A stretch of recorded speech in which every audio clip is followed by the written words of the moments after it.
O Brasil tem um segredo. Um grande segredo. Os amplos espaços abertos em seu coração.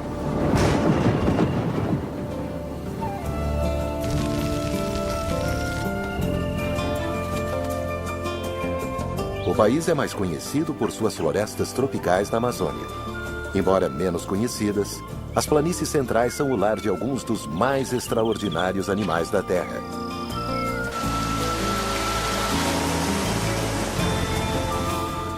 Este é um lugar de climas extremos e de grandes dramas. Ele pode ser tanto o inferno na Terra quanto o paraíso.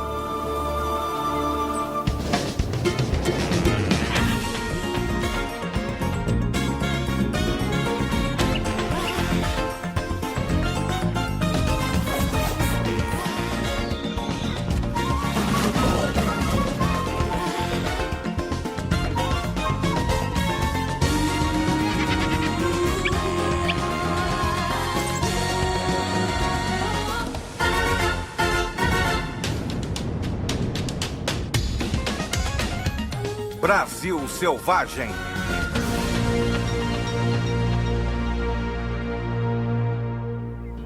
O banquete do tamanduá. Os campos gramados das planícies centrais já cobriram mais de 2 milhões de quilômetros. E ainda hoje se estendem.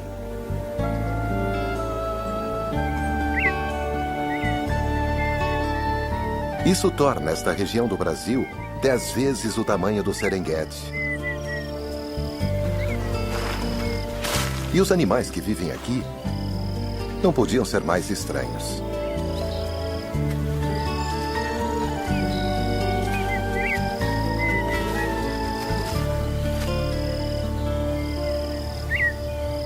E talvez o habitante mais estranho seja o tamanduá-bandeira.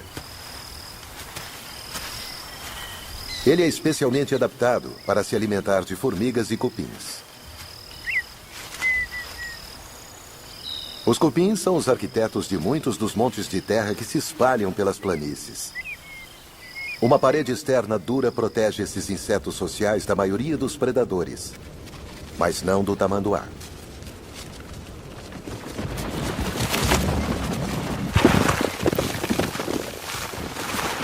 Ele tem pernas dianteiras fortes, dotadas de garras enormes. Nenhum cupinzeiro é capaz de resistir a esse massacre selvagem.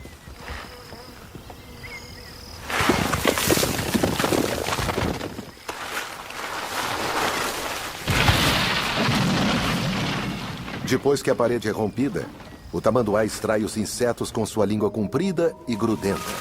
Com cerca de 60 centímetros de comprimento, a língua alcança o fundo da casa dos cupins.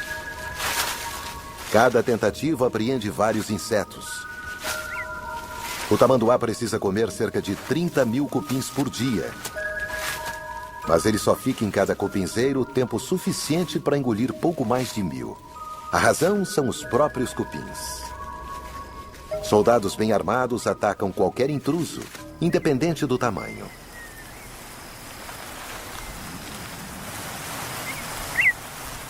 O tamanduá sabe então quando é hora de fugir, talvez apenas pelo número de cupins picando a língua dele. Os cupins se apressam para consertar os danos. Eles usam uma mistura de lama e saliva para fechar a falha em suas defesas. E eles precisam trabalhar depressa, pois tem muitos inimigos nas planícies, incluindo várias espécies de formigas.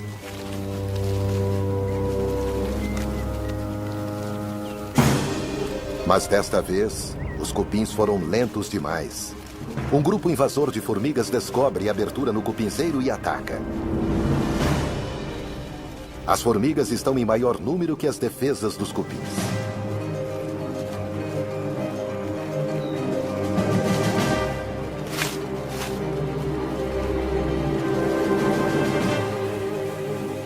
Elas roubam as larvas e os ovos.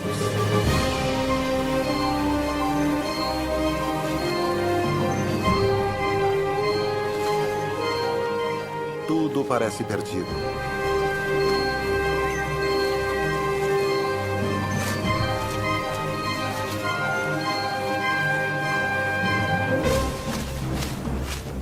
Mas chegam reforços.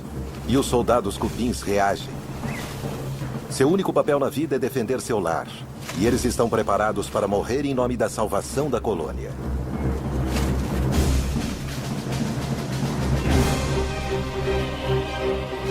As formigas recuam.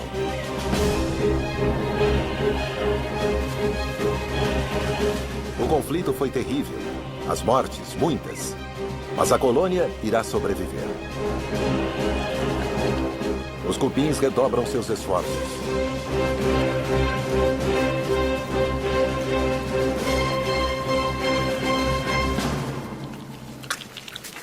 E, finalmente, o cupinzeiro está intacto novamente. O tamanduá caminha mais de 5 quilômetros por dia sobre as estranhas patas com garras, apenas para satisfazer sua fome por cupins. À medida que se desloca, ele encontra outros animais bizarros das planícies.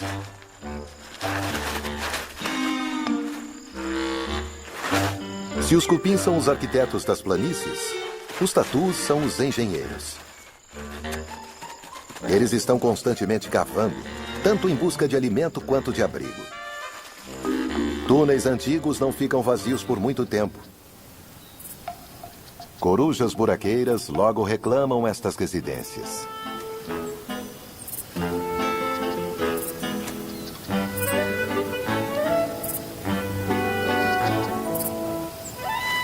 Um gafanhoto dá uma bela refeição para estas corujas pequenas. E elas dariam uma bela refeição para o lobo-guará. Ele é o maior cão selvagem da América do Sul. E mesmo assim passa a maior parte de seu tempo perseguindo insetos, assim como as corujas. Os dois assassinos de insetos ficam de olho, um no outro.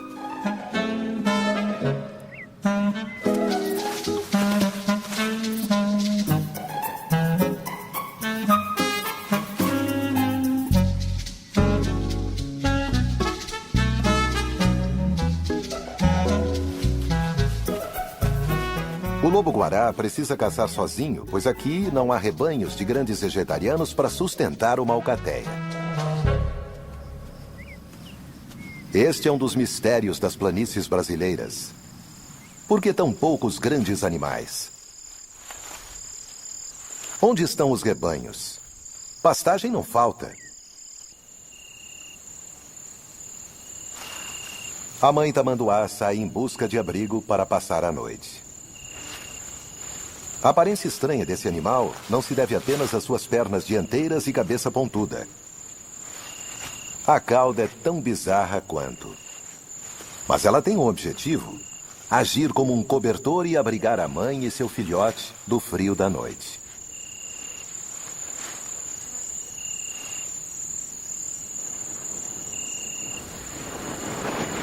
Depois de uma longa caminhada em busca de cupins, a mãe precisa dormir. Mas o filhote não pensa bem assim. Ele quer brincar.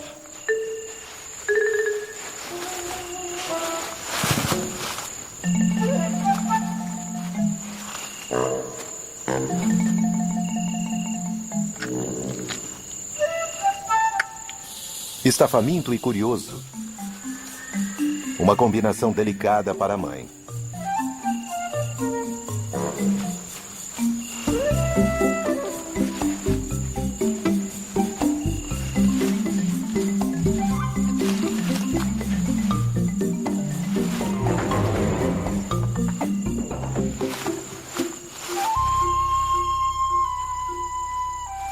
O filhote alcançou uma idade perigosa.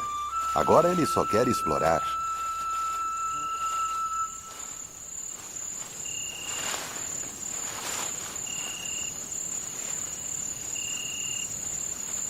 Por enquanto, ele está contente de ficar aquecido junto à mãe.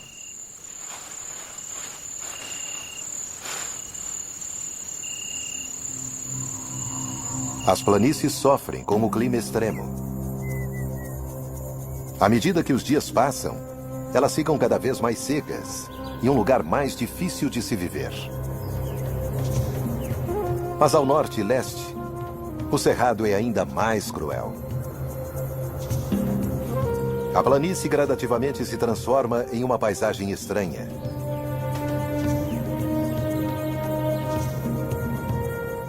Aqui as secas são comuns e nada é garantido, exceto as dificuldades. Os afloramentos rochosos se erguem como fortalezas na paisagem. Eles são o lar de grupos de macacos prego.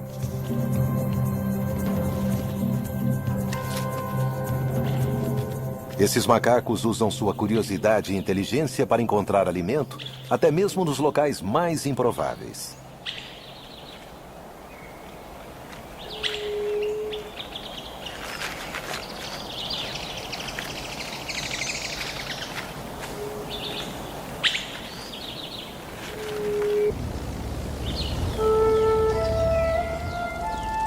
No momento, os beija-flores se juntam aos macacos em sua fortaleza rochosa.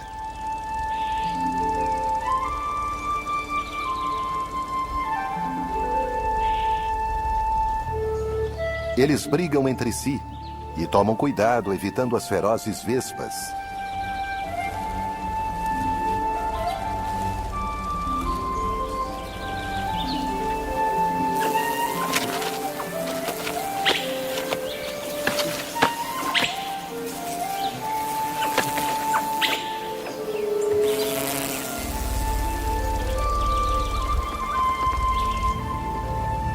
E depois partem, deixando as rochas para os macacos, pois este lugar árido é o lar deles.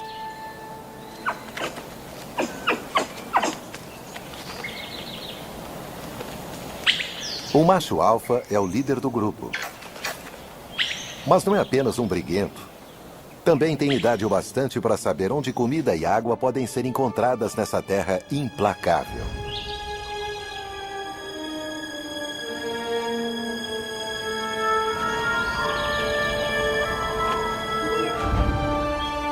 A chuva escassa que cai se acumula na base dos penhascos e aqui as fontes oferecem uma água preciosa.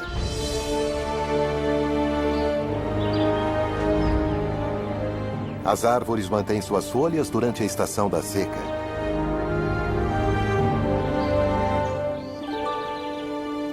O macho alfa levará seu grupo para a Terra Prometida, mas o caminho não é fácil. As fontes estão secando.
Mas, por enquanto, restou o suficiente.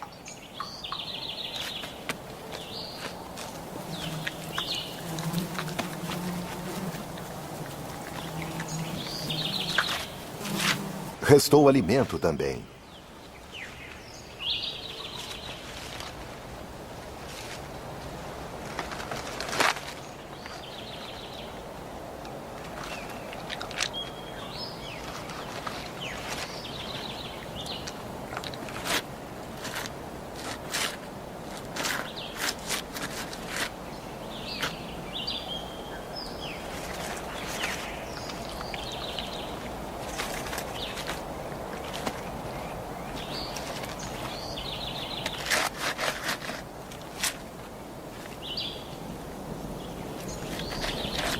E depois da refeição, é hora da soneca.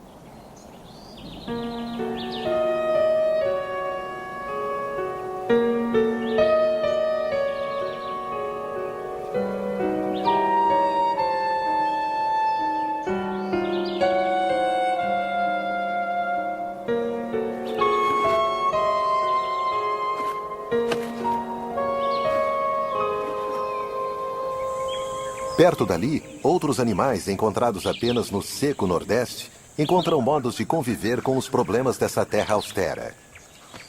Os mocós vivem em um harém com um único macho e várias fêmeas e seus filhotes.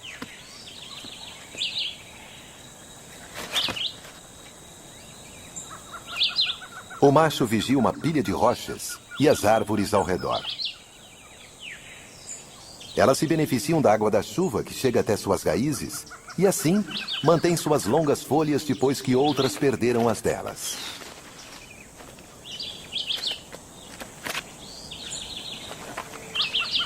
E esta é a chave para a sobrevivência dos mocós. Eles comem essas folhas o ano todo, a menos que a estação da seca se transforme em uma grande estiagem.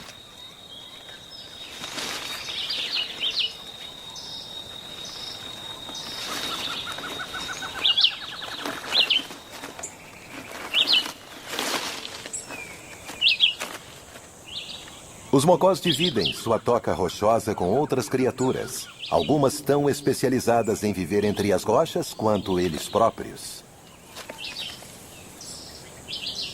Fendas e rachaduras nas rochas fornecem um santuário para os mocós contra seus muitos predadores, incluindo cobras constritoras.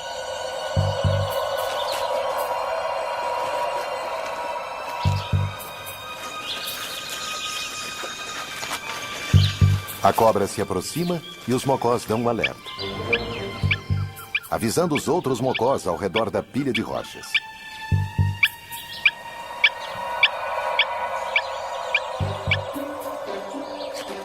E à medida que a cobra se aproxima, o mocó mais próximo continua dando alerta, o que permite que seus parceiros, até os que não estão vendo a atacante, fujam.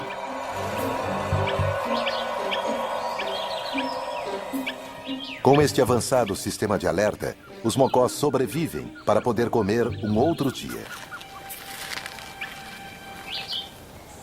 Mas o alimento está ficando escasso.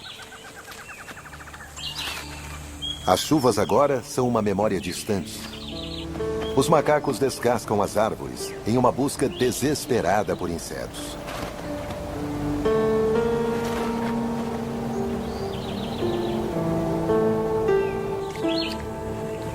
Os mocós comem as últimas folhas. A maioria das árvores ao redor de sua toca está seca, e as chuvas poderão demorar meses.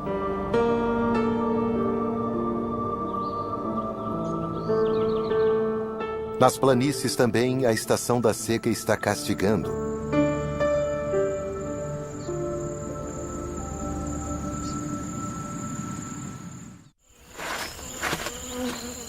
O tatu raramente aparece. Ele é um animal normalmente noturno, mas a fome o fez sair da toca sob o calor do dia.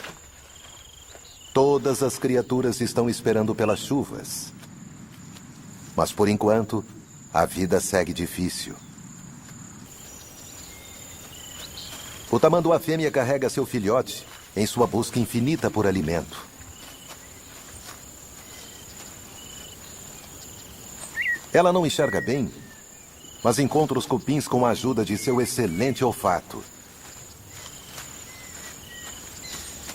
Tanto os cupins que vivem em cupinzeiro, quanto os que vivem no subsolo.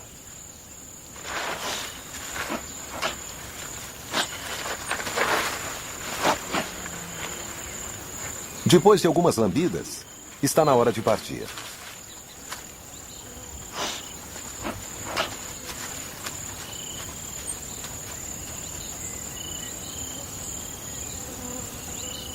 Sob uma temperatura constantemente fria e escuridão perpétua, as muitas dezenas de milhares de cupins cegos cuidam de seu trabalho. Cada um deles tem um lugar e um papel nesta complexa sociedade governada por uma rainha. Ela é enorme, uma máquina de botar ovos, e pode viver por mais de 10 anos. A rainha produz substâncias químicas chamadas feromônios, que são coletadas e passadas de operário para operário, ajudando a controlar a colônia. A rainha pode botar cerca de 1000 ovos por dia. À medida que ela bota os ovos um após o outro, recebe alimento trazido pelos operários.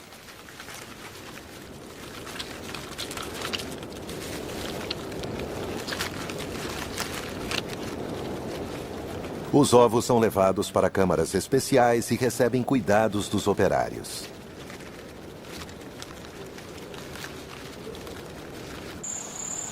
Do lado de fora, o calor implacável finalmente traz nuvens de chuva. Finalmente chega a época das chuvas.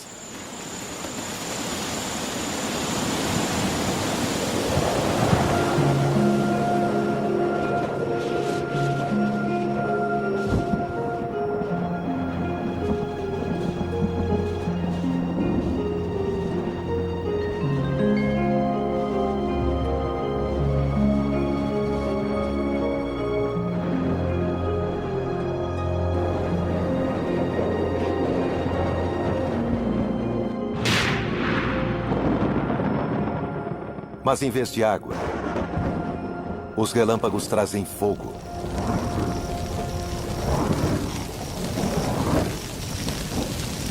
Os incêndios se espalham rapidamente através da grama seca. Os cupins estão a salvo em sua casa, bem fresquinha, isolados pela parede de lama.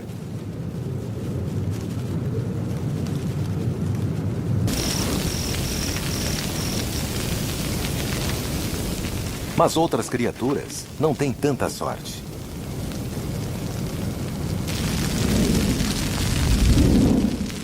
Uma coruja está fora da trilha do perigo em uma antiga toca de um tatu.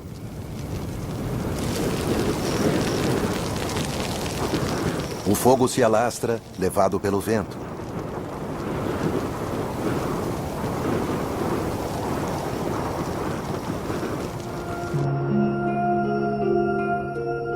A luz da manhã revela uma cena de devastação.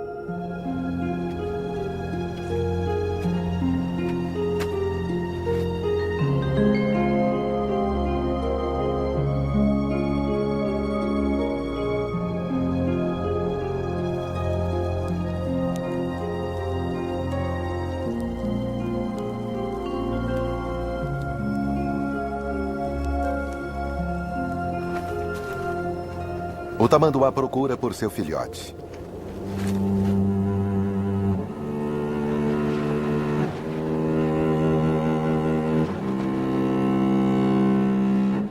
Mas ele está morto.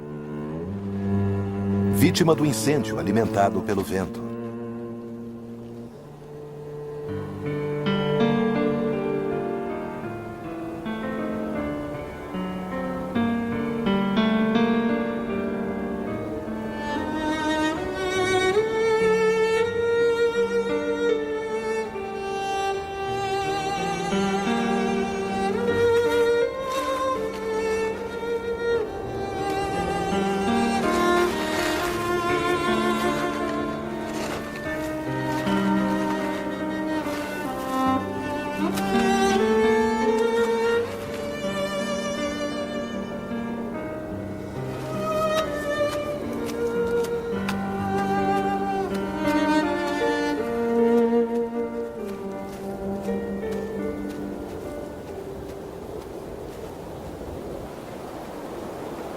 Apenas os carniceiros se beneficiam dessa desolação.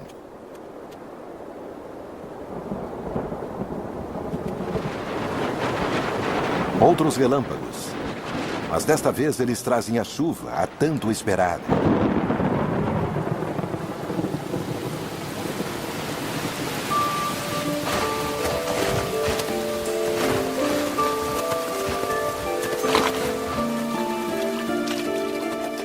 Brotos de grama emergem das cinzas. Em poucos dias, a grama começa a ficar verde. A terra está transformada, de inferno para um paraíso terreno.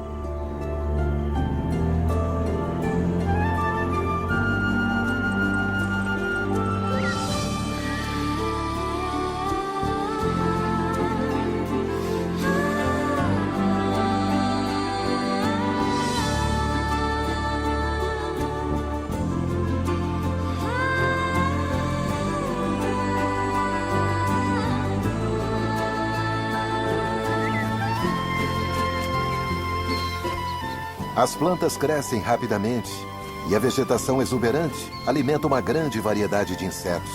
A terra se enche com o zumbido de asas.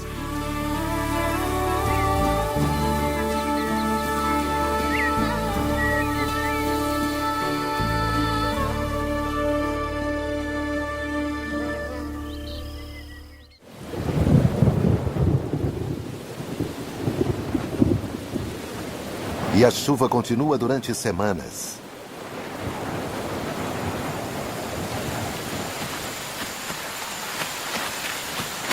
Até o paraíso fica meio encharcado.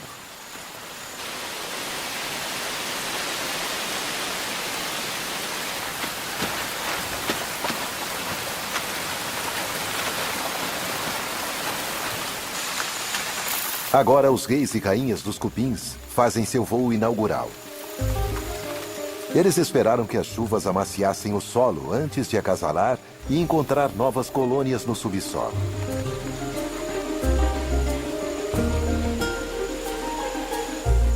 Pode haver mais de 100 cupinzeiros por hectare, e o céu se enche com milhares de cupins. As vastas nuvens de proteínas aladas não passam despercebidas. Os saguis não sabem para onde olhar com tantos insetos no céu.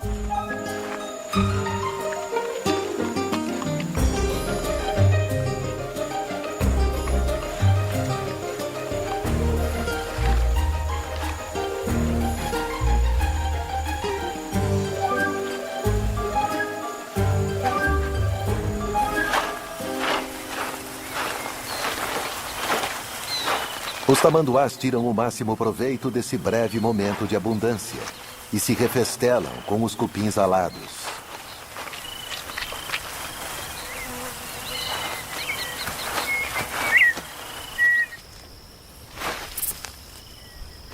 Os filhotes de corujas buraqueiras saíram da toca. Eles aprendem depressa a caçar insetos.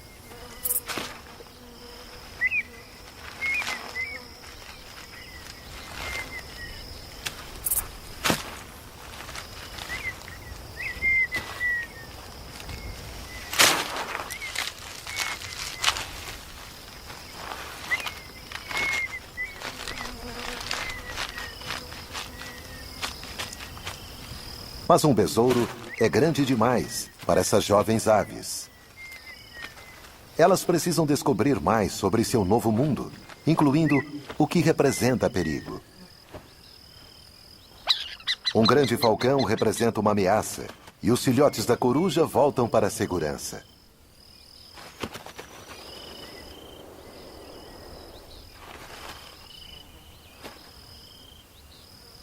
As corujas jovens não são os únicos filhotes perambulando por aqui. A ema é a maior ave da América do Sul.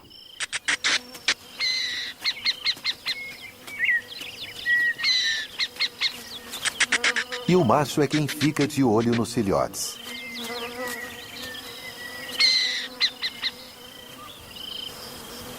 As pastagens estão em seu auge. Continua o mistério do porquê não há bandos de antílopes pastando nessas planícies.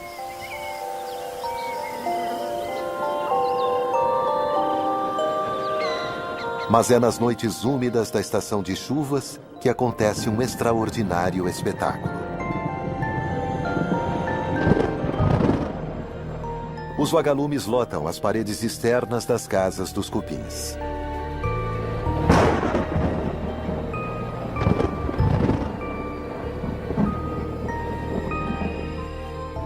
Eles viviam dentro das casas com seus donos.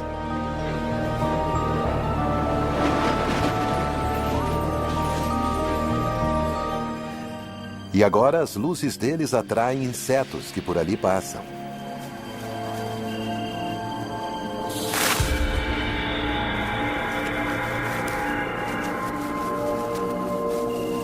As luzes dos vagalumes não são para guiar, mas para atrair.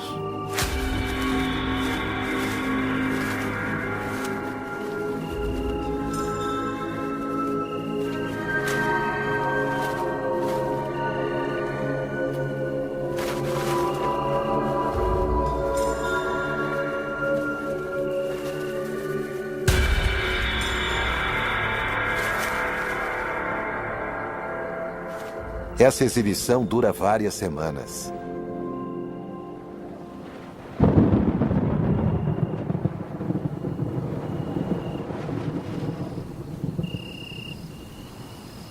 Este é o brilho de outro assassino, mas de outra natureza, e que caça presas bem diferentes.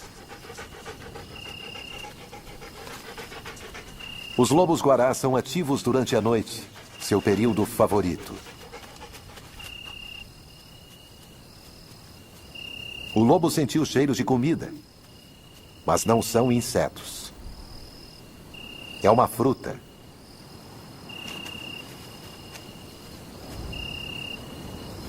A lobeira é uma verdadeira sobrevivente das planícies, pois tem uma casca grossa que a protege dos incêndios. Ela produz frutos grandes que os lobos-guarás comem, e ao fazer isso, espalham as sementes.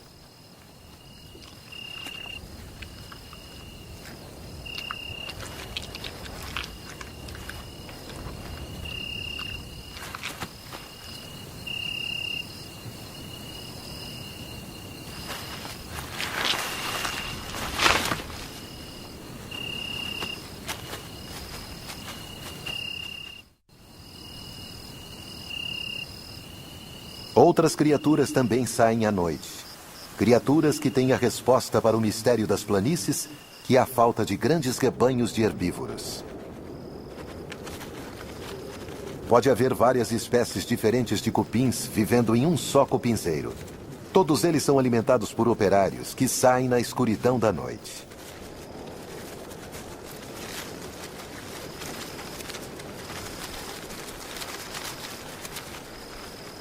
As diferentes espécies trabalham de maneiras diversas.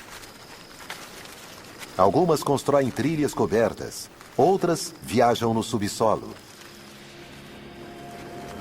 Mas todas evoluíram para ingerir alimentos de baixa qualidade, grama viva e morta, madeira e raízes de plantas.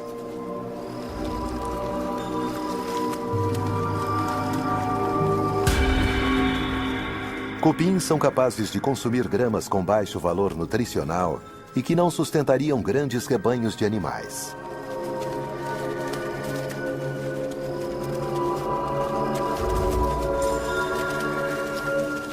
Este pode ser o segredo dessas planícies vazias.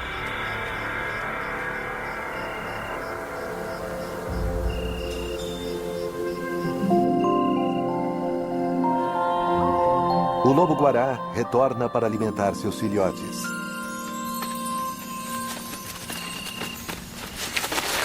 Eles dependem do alimento trazido pelos pais.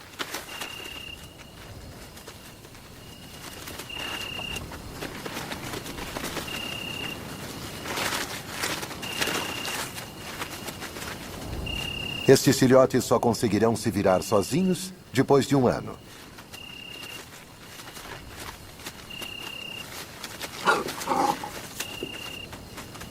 Logo, esta época de abundância terminará. E os jovens enfrentarão a estação da seca pela primeira vez. Mas por mais dura que a vida tenha se tornado aqui, nada se compara às condições do Nordeste.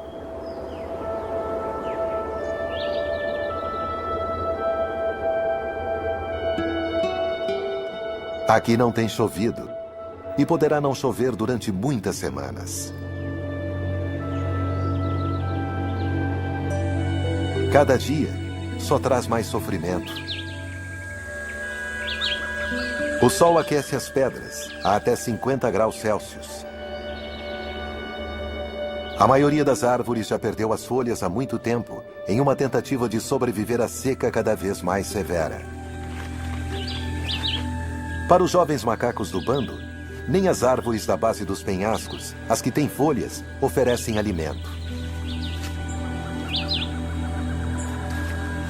O buffet de sempre está vazio.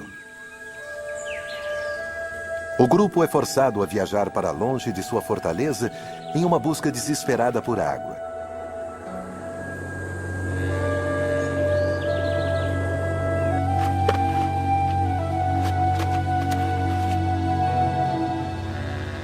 Eles conhecem uma árvore que produz esses frutos estranhos.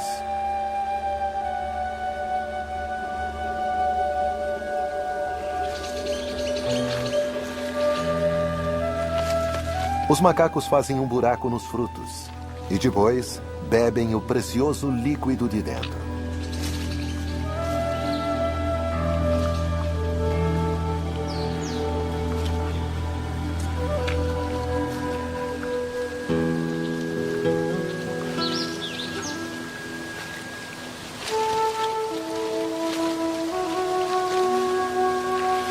Revitalizados, eles saem em busca de alimento.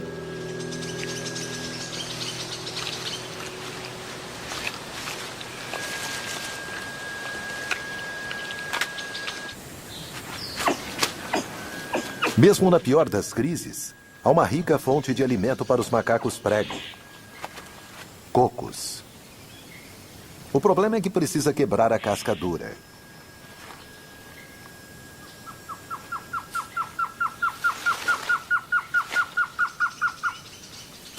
Os jovens sabem os princípios, mas ainda não dominaram a técnica.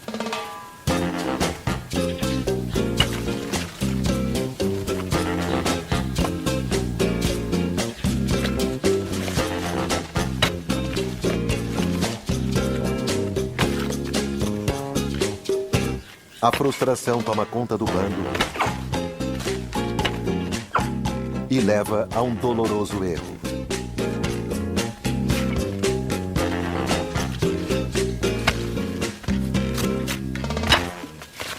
Os jovens aprendem com seus erros observando os machos adultos em serviço. Primeira lição: você precisa testar a pedra para ver se ela é forte o bastante para o trabalho. Esta não é.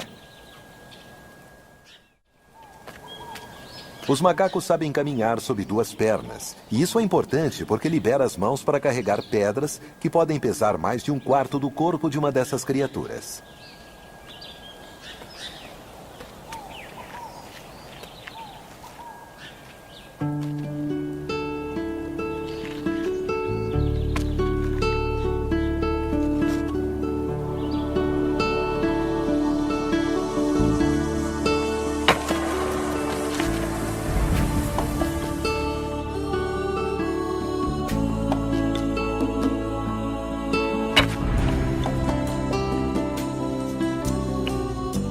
Talvez sejam necessárias mais de 10 tentativas antes do coco rachar.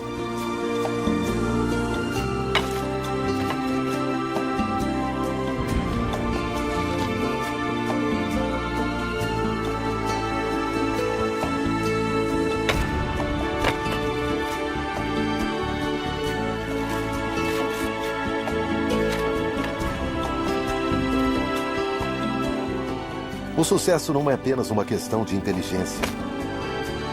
Pois quanto maior o macaco, mais pesada é a pedra que ele consegue levantar.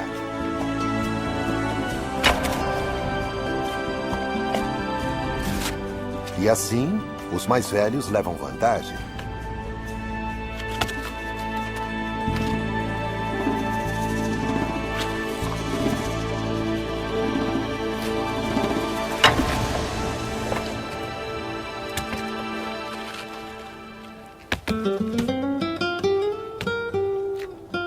Finalmente, sucesso.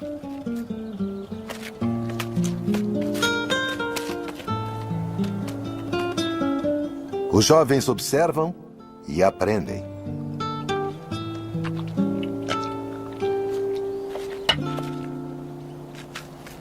Os macacos prego, com sua inteligência, encontram uma maneira de viver nesse local difícil, mesmo durante a pior das secas.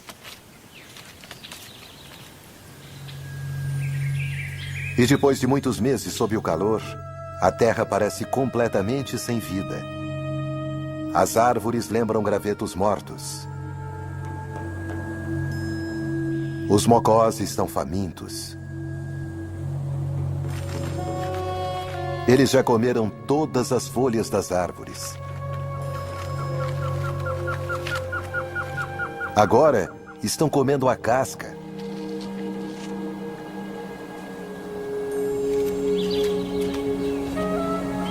As criaturas do norte são capazes de suportar grandes privações.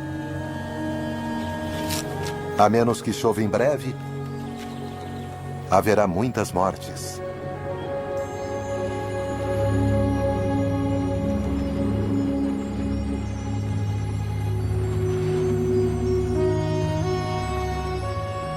As primeiras nuvens, depois de muitos meses.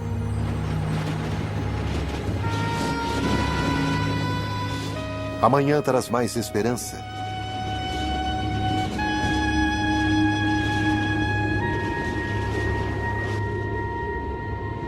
Um som que não se ouve há mais de um ano.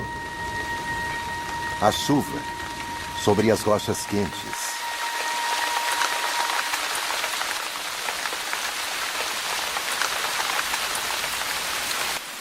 Será tarde demais para os mocós? A água cai dos penhascos, barulhenta, sobre as planícies secas.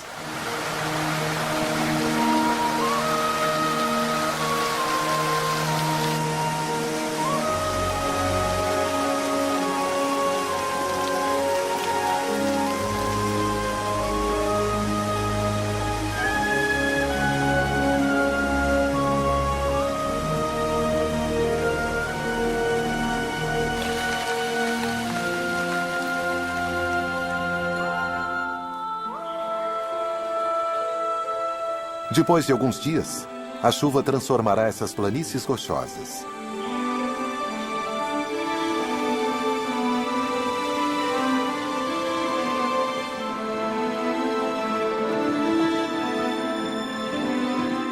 Durante alguns meses, esta será uma terra generosa.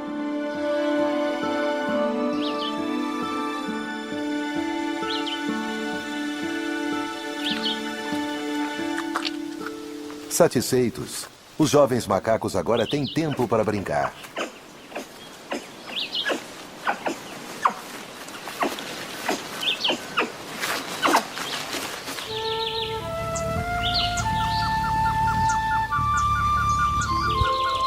Os beija-flores reaparecem.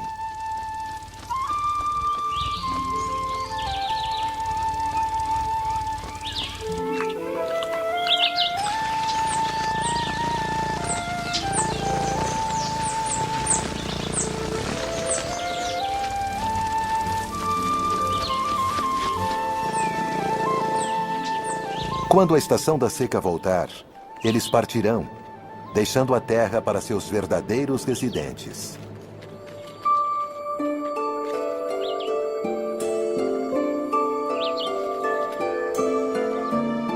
As planícies centrais do Brasil são cruéis e pouco conhecidas, mas forjaram animais estranhos com adaptações bizarras e maneiras inteligentes de viver.